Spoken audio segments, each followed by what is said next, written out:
মালাকুল মউত আজরাইল আল্লাহর পয়গম্বরের সামনে যখন হাজির হয়ে গেল, আল্লাহর নবী জিগায় জিবরাইল রে, কে সেই নতুন একজন ফেরেশতা জানতে চাই। ডাক দিয়া বলল, নবী গো, উনি হলেন হাজা মালাকুল মউত আজরাইল। সুবহানাল্লাহ। উনি বলেন মালাকুল মউত আজরাইল কারো কাছে অনুমতি চায় না, কিন্তু আপনার কাছে অনুমতি চায়। আল্লাহর নবী সেদিন মালাকুল মউত আজরাইলে বসায় রাখছে, বসে থাক, আমি আমার মালিকের থেকে অর্ডার না পাওয়া পর্যন্ত আমার শরীরে ধরতে দিব না। এটা একমাত্র আমার নবী ছাড়া কারো দ্বারা সম্ভব, কথা হয় না। মালাকুল মউত আজরাইল পয়গম্বরের সামনে বসা। আল্লাহর পয়গম্বর বলেন, জিবরাইল রে, মালাকুল মউত আজরাইল কেন আসছে? আমারে নেওয়ার জন্য নাকি? আল্লাহর নবীর চোখ বেয়ে বেয়ে পানি পড়া শুরু হয়ে গেল। জিবরাইল আলাইহিস সালাতু ওয়াস সালাম বলেন, নবী গো, আল্লাহর পরে যার সম্মান গো নবী, এই পৃথিবীতে আপনার থেকে সম্মানী আল্লাহ অতীতে কাউরে পাঠায় নাই, ভবিষ্যতেও পাঠাবে না। ওগো নবীজি, আজরাইলের নাম শোনার পরে আপনি কেন কাঁদলেন? এই দুনিয়ার জন্য আপনার মায়া হয়, এই জন্য কাঁদলেন। নবী ইশারা দিলেন, না জিবরাইল না। জিবরাইল আলাইহিস সালাতু ওয়াস সালাম বলেন, নবী গো, বুঝতে পেরেছি আপনার কলিজার টুকরা ফাতেমার জন্য আপনার মায়া হয়, এই জন্য বুঝি কাঁদেন। নবী ইশারা দেন, না জিবরাইল, আমার ফাতেমার জন্য আমি কাঁদি না, কারণ আমার আল্লাহ ঘোষণা দিয়েছে, ফাতেমা তো সাইয়্যিদাতু নিসাই আহলিল জান্নাহ, ফাতেমা তো জান্নাতের সমস্ত নারীদের সর্দারনি হবে। কেন রে আমি ফাতেমার জন্য কাঁদব?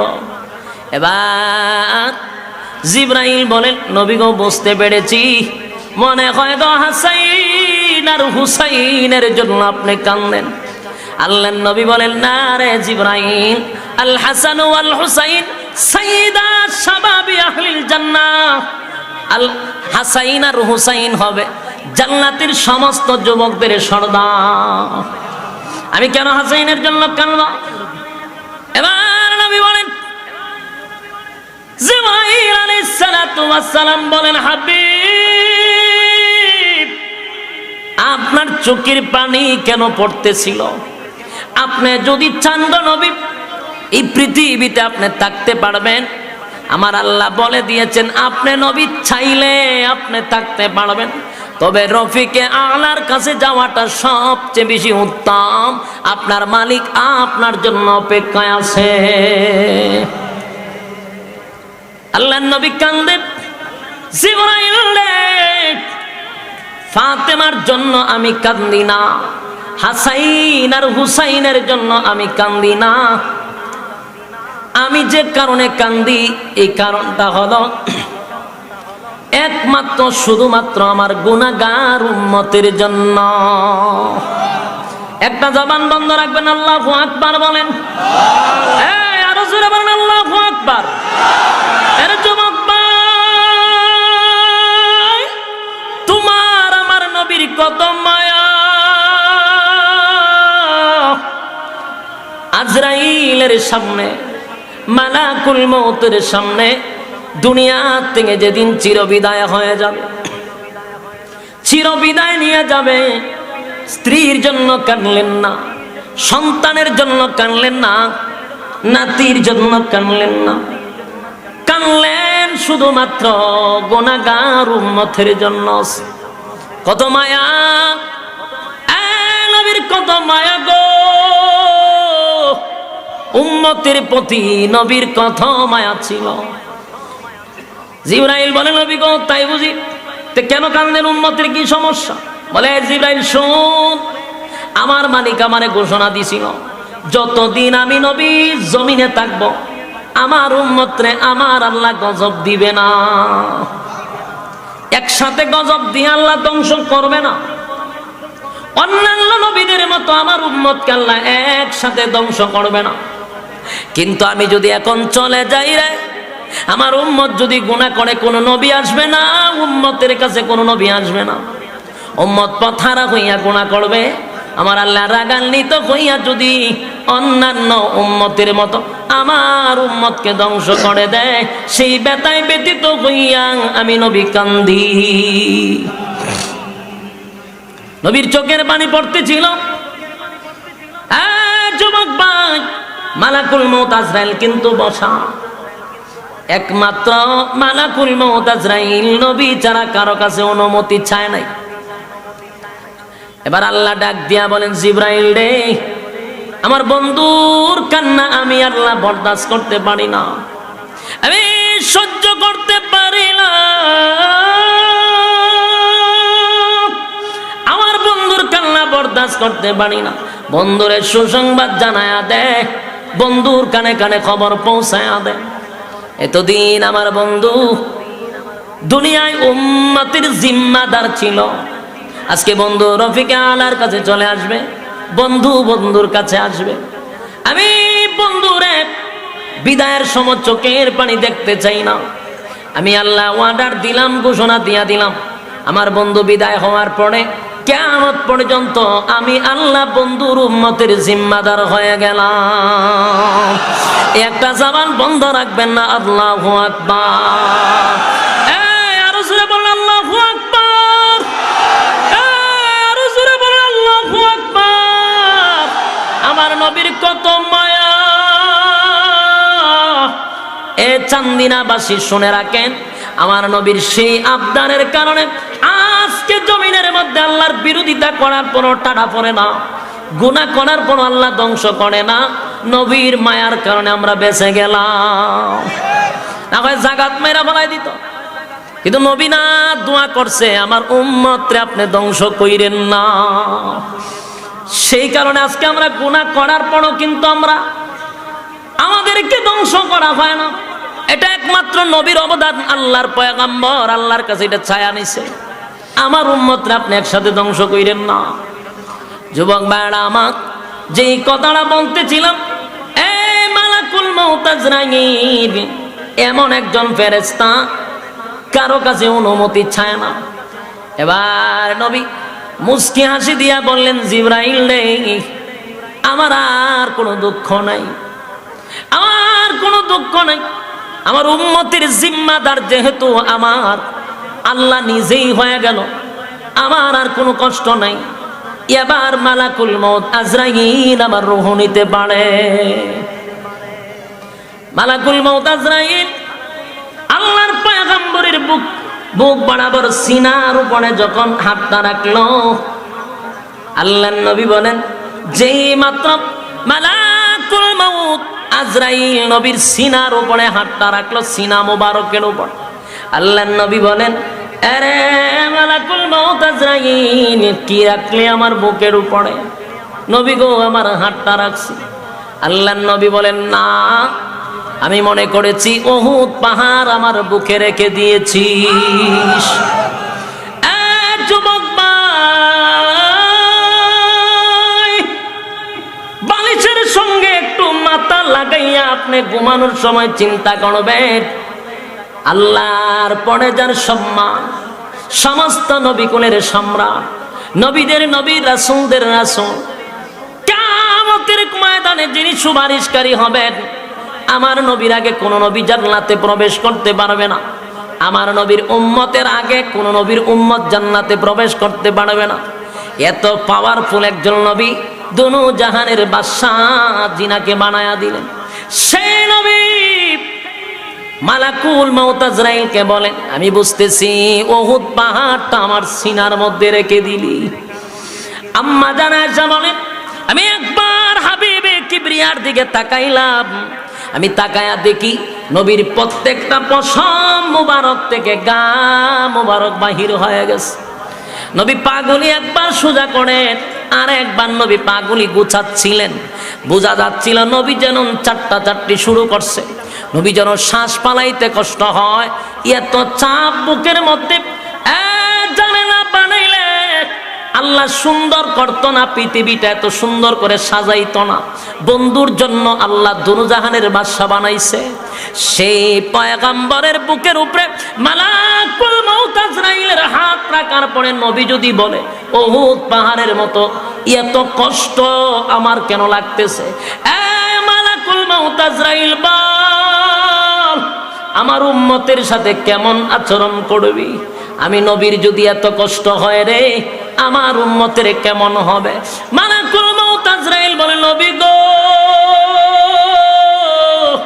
আল্লাহর সৃষ্টির পরে আমি জিন্দেগিতে যত রূহ কবজ করছি, নবীজি কারো কাছে আমি আজরাইল অনুমতি নিতে হয় না, কারো ঘরে ঢুকতে আমার কোনো প্রবেশ লাগে না। আর জিন্দেগিতে আমি যত রূহ নিয়েছি এত আদবের সাথে, এত তাজিমের সাথে আমি কারো রূহ বাহির করি নাই। আমি আপনার রূহ বাহির করতে আসছি এমন আদবের সাথে, এমন তাজিমের সাথে। আমার জিন্দেগিতে আর কোনোদিন এমন ভাবে রূহ বাহির করি নাই গো নবী। আর এত ইহসানের সাথে রূহটা বাহির হবে যা কোনো মানুষের রূহ এমন ভাবে বাহির হয় নাই, কোনো নবী রাসূলগণের রূহ এত আরামে বাহির হয় নাই। আমি শুধু আপনাদের কাছে জানতে চাই, সবচেয়ে একেবারে কমল ভাবে ইহসানের সাথে আমার নবীর রূহ বাহির করলো। নবী বলছেন উহুদ পাহাড় যেন আমার বুকে রেখে দিছে। আর আমাদের মতো গুনাহগার উম্মতের কি অবস্থাটা হবে একটু কি আমি চিন্তা করছি? মরতে তো হবে, এটা কি অস্বীকার করা যাবে? হ্যাঁ কথা বলেন। আরে যুবক ভাই, বর্তমান গবেষকরা বলে, বর্তমান গবেষক তারা বলে এখন বৃদ্ধ মরার সংখ্যা কম, যুবক মরার সংখ্যা বেশি। যেভাবে ঠিক কইছেন বোঝা যায় আমি মিথ্যা কইছি। রিপোর্ট দেখেন, গবেষণা জানা করে এদেরকে জিজ্ঞাসা করে, বেশিরভাগ এখন যুবক মরে, বৃদ্ধ মরে কম। হঠাৎ মৃত্যুর সংখ্যা বেড়ে গেছে, স্ট্রোক করা মরার সংখ্যা বেড়ে গেছে, ব্রেন স্ট্রোক করার মরা বেড়ে গেছে, হার্ট ব্লক হয়ে মারার সংখ্যা বেড়ে গেছে। বাস্তব না বাস্তব? আগে এরকম ছিল? ব্রেন স্ট্রোক কারে কয় নাকি চিনতই না আগে? এখন হচ্ছে না, রোগ দেয়া মানুষ মারা যায় গো। তাহলে যুবক ভাইদের উদ্দেশ্যে আজকে আমার কথা হলো, বৃদ্ধ মরে কম, যুবক মরে বেশি। এখন আর এই কথা বলার সুযোগ নাই যে আগে বুড়া হয়ে গেল, দাড়িটা পাকুক, তারপরে আস্তে আস্তে বিয়া শাদী করে বাচ্চা কাচ্চা জন্ম দেওয়ার পরে আস্তে আস্তে মসজিদও যাবো না, অথবা মক্কা গিয়া নাম পালাবো হাজি, দেশ আয়সার পরে যেই ফাজি এই ফাজি। যুবক ভাই, সিদ্ধান্ত নিতে হবে দুনিয়ায় তাইকা কোথায়? টার্গেট হলো কোথায়? জান্নাত হলো টার্গেট, সিদ্ধান্ত হলো দুনিয়ায়। যদি সিদ্ধান্ত দুনিয়া নেই, টার্গেট আমার ফিলাপ হবে। কথা বলেন, এটা কি বৃদ্ধ কালে না যৌবন কালে? এই জন্য বলি যৌবন কালটা কাজে লাগাইতে হবে। যৌবন কালটা আমার আল্লাহর কাছে বড় দামি গো, দুনিয়ার কাছে যৌবন কালটা বড় দামি। যৌবন কাল যদি মালিকরে দিয়া দেই, আমার আল্লাহ বলেন আমি তোরে জান্নাত দিয়া দিব। সুবহানাল্লাহ। যুবক ভাইরা আমার, এবার আসুন, তাহলে প্রথম নাম্বার কথা হলো এই পৃথিবীতে থাকার কোনো সিস্টেম যদি থাকতো আমার নবী থাকতে পারতো, কথা কোন ঠিক নেই। আর ক্ষমতা দিয়া যদি কেউ থাকতে পারতো, ফেরাউন না থাকতো। ক্ষমতা দিয়া থাকলে নমরুদ থাকতো। নমরুদ ছিল গোটা পৃথিবীর বাদশা। বাংলাদেশ না গোটা পৃথিবী? গোটা পৃথিবীর বাদশা ছিল নমরুদ। ক্ষমতা কম ছিল না, তীর মারছে আল্লাহরে মারার জন্য, নাউজুবিল্লাহ। এমন ক্ষমতা পাইছে আল্লাহরে মেরালাম, নাউজুবিল্লাহ। তীর মারছে, আল্লাহ কয় ফেরেশতারে তীরের মধ্যে একটু রক্ত লাগায়া দে, নমরুদের মনের আশা পূর্ণ হয়ে যাক। তীরের মধ্যে রক্ত দিকে আল্লাহ পানি শুরু করছে, ডিজে গানের আয়োজন করছে, ডান্স তো পাগলো ডান্স দেওয়া শুরু করছে। জিগায় তো নাচেন কাক, আল্লাহ মেরালেছি, নাউজুবিল্লাহ। বলুন তো দেখি নমরুদ দায় এত ক্ষমতার পরে থাকতে পারছে? আল্লাহ কয় শেষের সাইজ করছি জুতা দিয়া। কি দিয়া? শেষে আমি উসিলা ছিল প্রতিবন্ধী একটা মশা দিয়া, বালা বংশের কোনো মশা না, ল্যাংরা তুল্লুলা প্রতিবন্ধী বাতা ভাইতে এরকম মশা। এটারে নিয়ে আল্লাহ না খেদা ঢুকাইয়া ব্রেনও ঢুকাইছে, এখানে ইনজেকশন মারছে, আর উপর দিয়া জুতা দা বাইরেতে বাইরেতে আমার আল্লাহ নমরুদ দ্বারা শেষ করছে। ঠিক নি? ফেরাউন না 2 পা উপরে যদি তো দিয়া পাহাড়ের নিচে গিয়া হাত তুললা কইতো, মালিক রে আমি জানি তুমি হইলা খোদা, আমি হইলাম হুদা। ফেরাউন স্বীকার করতো, আরে মালিক আমি কোন খোদা টুদা না, আমি যে হুদা এটা আমি বালা কইরা জানি। এখন আমার খোদা মানুষে বললে আমার বড় ভালো লাগে, কিন্তু আমি যে খোদা দাবি করছি আমার বান্দাগুলি আইছে বৃষ্টি দেওয়ার জন্য। ফেরাউন বৃষ্টি দিতে পারবো? বান্দা গলায় কয় খোদা কি তাড়াতাড়ি বৃষ্টি দেন, জমি টমি সব শেষ। ফেরাউন আর 12টা বাজে গেছে, রাত্রের বেলা দৌড়াইয়া পাহাড়ের চিপায় গিয়া কয়, মালিক রে ধরা খাইয়া লাইছি, বহু বেটাগিরি দেখা ইসলাম। এখন বান্দা আছে বৃষ্টির জন্য, আমি বৃষ্টি দিব কই থেকে? নীল নদীর পানি শুকায়া গেছে, কোথা থেকে পানি দিব? আল্লাহ জানি গো তুমি খোদা, আমি হইলাম হুদা, তবে দুনিয়াতে আমারে খোদা বানায়া দাও, পরকালে যা মনে চায় তাই ইচ্ছা মতে সাইজ কইরা লাইও। সাথে সাথে আল্লাহ নীল নদ পুরাটা পানিয়ে ভরপুর করে দিছে, বৃষ্টিও শুরু হয়েছে। এর কিছুক্ষণ পরে পাহাড়ের রাখতে গেছে তো আজকাতে মানুষের বেশে এক লোক একটু কারণ সাহস তোর কম না, আমি বাদশা, কিন্তু পরিচয় দিলে তো লজ্জা। রাত রাত করে আপনি কেন বইয়ে কিতা করেন? লজ্জা নি? বাদশা যে পরিচয় দিচ্ছেন, এখন কি সমস্যা? আমার একটা বিচার করে দেন। বিচার করতাম আমার মানে খবর যায়, আমার অবস্থা খুব খারাপ, নীল নদ পানি নাই, বৃষ্টি নাই, খুদা দাবি করছি, আমার অবস্থা খুব খারাপ, তুই এসে বিচার করে দিতাম। সামনে তো ছায়া দেখে নীল নদ পানিয়ে ভরপুর, বৃষ্টিও পড়তেছে, মনটা ফ্রেশ হয়েছি নি, এখানে বিচার কিতা করতাম, যা কইব কোন তা ওই মনটা আমার খুব ভালো। আচ্ছা কোন চা যেই গোলাম তার মালিকের সব কিছু বুক করলো, মালিক তারে সব দিল, কিন্তু গোলাম সব খাওয়ার পরে মালিকের কৃতজ্ঞতা প্রকাশ করলো না, তার বিচারটা কেমন হওয়া দরকার? কয় সুবাই আমার, কে কয়? কথা কয় না। ফেরাউন কইতে সুবাই আমার দরকার। তো ওই আগন্তুক ফেরেশতা বলেন ঠিক আছে, এই কথাটা না কাগজ লিখে দিয়ে দেন। খুশির ছুটে কাগজ লিখে দিছে, মালিকের গোলামি যে করলো না সবকিছু খাইয়া, সবকিছু দেওয়ার পরেও এরা সুবাই মারা দরকার, লিখে দিছে গেছে। যেদিন ফেরাউন্নার আল্লাহ সাইজ করে মুসা নবীর সাথে লাগছিল, নীল নদ ভালা এখন পানির তলে নিচে এক কালেমা পড়তে চায়, তখন তার কাছে জিব্রাইল একটা কাগজ দিছে, রে চিনছত নি, রেখার লেখা, ওটা তো আমার লেখা, কিতা লেখা? সুবাই আমার, তোর যুক্তি অনুযায়ী তোর সুবাই আমার তাজি, তুই লিখে দিস না যে মালিকের নিয়ামত পাওয়ার পরে যারা কৃতজ্ঞতা প্রকাশ করে না, এরা কেমনে মারণ? তুই লিখে দিছস সুবাইয়া মারণ, এখন তোর সুবাইয়া মারণ। ফেরাউন্নার কথা অনুযায়ী সুবাইতে সুবাইতে নীল নদ, এরপরে নিচ থেকে কাদাইনের মুখে ঢুকাই দিছে, কালিমা যাতে না পড়তে পারে। বলুন ক্ষমতা দেখাইয়া পৃথিবীতে কেউ টিকতে পারছে? কথা কয় না, কেউ ক্ষমতা দেখাইও থাকতে পারছে না। আমি আর তুমি কতদিন থাকব? কথা কই না দি, থাকতে পারবে? ইতিহাস পড়ুন, ইতিহাস পড়ুন, ফেরাউনের ইতিহাস পড়ে দেখেন পারে নাই। নমরুদ্দা গোটা পৃথিবীর বাদশা ছিল, একটা দুইটা দেশ নয় রে, গোটা পৃথিবী রাজত্ব করছে 60 জন, এর মধ্যে নমরুদ্দা একজন। কিন্তু নমরুদ থাকতে পারছে না? থাকতে পারে না। এই পৃথিবীর জমিনে কেউ থাকতে পারলো না, আমরাও থাকবো না, চলে যেতে হবে।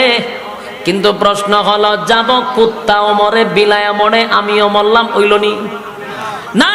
আশরাফুল মাখলুকাত সৃষ্টির সেরা আল্লাহ বানাইলো, আমার মরণটা যদি কুকুর বিড়ালের মতো হয় রে, তাহলে আমার আল্লাহ কেন বানাইতে গিয়া আমার শরীরে কুদরতি হাত লাগাইলো? আমার আল্লাহ চারটা কসম কইরা বলছে তোরে সবচেয়ে সুন্দর কইরা বানাইছি। আল্লাহ কেন এত কোয়ালিটি আমার মধ্যে দিল? যদি আমার মরণটা কুকুর বিড়ালের মতো হয়, এই জন্য আল্লাহ বলেন পাঠাইছি জান্নাত থেকে আসর দুনিয়ায়, সিদ্ধান্ত নে বান্দা তুই কোথায় যাবি।